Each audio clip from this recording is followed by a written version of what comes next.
দেখেন স্যার, আপনার একটা কথা আমি স্পষ্ট করে বলে দিতেছি, বড় স্যার আমার কিন্তু বলে দিছে ইন্টারভিউ টাইম শেষ, আজকে যে মন চায় সে আসুক, তুমি কারো ঢুকতে দেবে না। চলো আমরা সবাই মিলে এক কাজ করি, এই দারোয়ানের বাচ্চাকে না এমন ধুলাই দেই যাতে ওর শিক্ষা হয়, আমাদের আর পথ না আটকায়। আমি একজন দারোয়ানের পক্ষ নিয়ে কথা বলছি, কিন্তু আমি যা করছি সেটা ন্যায় করছি।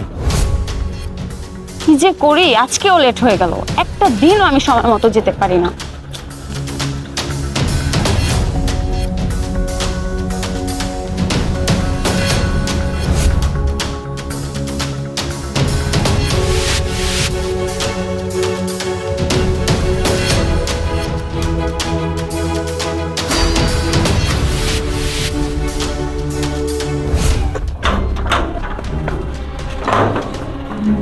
ম্যাডাম দাঁড়ান, কই যেতেছেন আপনি?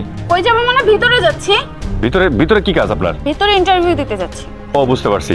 দেখেন ম্যাডাম, ইন্টারভিউ টাইম শেষ, স্যার আমারে বলে দিছে এরপর থেকে কোনো লোক আসলে যেন আমি ঢুকতে না দিই, আপনি এখন চলে যান। টাইম শেষ মানে? আমি ঠিক টাইমে আসছি, আমি এখন যাব। আরে না না, আপনি বললে তো যেতে পারবেন না, আপনি এখন একটা কাজ করেন, আরেকদিন এসে ইন্টারভিউ দিন, আজকে চলে যান। দেখ, তুই এত কথা বলিস না, তুই দারোয়ানের মতো থাক না, আমার ব্যাপারে নাক গলাচ্ছিস কেন? দেখ, আমাকে যেতে দে। এই এই স্যার স্যার দাঁড়ান, কই যেতেছেন আপনারা? ইন্টারভিউ দিতে যাচ্ছি। বুঝতে পারছি, আপনি ইন্টারভিউ দিতে আইছেন। স্যার শোনেন, আজকে তো ইন্টারভিউ টাইম শেষ হয়ে গেছে, আপনারা অনেক দেরি করে এসে পড়ছেন, একটা কাজ করেন, আজকে চলে যান, আরেকদিন যখন আপনার করে ডাকবো তখন আসেন। এই ছোট লোকের বাচ্চা, ইন্টারভিউ টাইম আছে কিনা নাই সেটা তোর কাছ থেকে জানতে হবে। দেখেন স্যার, আপনার একটা কথা আমি স্পষ্ট করে বলে দিতেছি, বড় স্যার আমার কিন্তু বলে দিছে ইন্টারভিউ টাইম শেষ, আজকে যে মন চায় সে আসুক, তুমি কারো ঢুকতে দেবে না। এখন আপনি যদি আমার লাগে এরকম ঝগড়া করেন, চিল্লাচিল্লি করেন, আর স্যার যদি এটা জানতে পারে, আমার তো চাকরি চলে যাবো।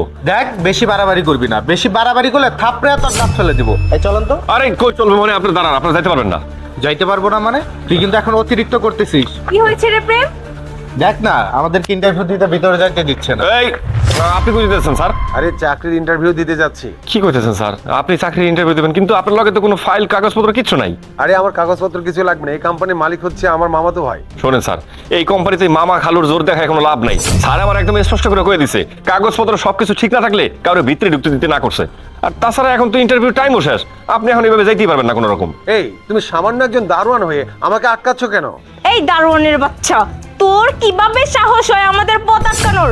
তোকে রাখা হয়েছে, তুই গেট খুলে দিবি, গেট বন্ধ করবি, আর আমরা আসবো যাব তুই সালাম দিবি, তা না তুই কি না আমাদের বিভ্রান্ত করছিস। আমরা ভিতরে যাব, এইটাই শেষ কথা, তোর কাজ তুই কর, আর আমরা ভিতরে গিয়ে দেখে নিব সময় আছে কি নেই।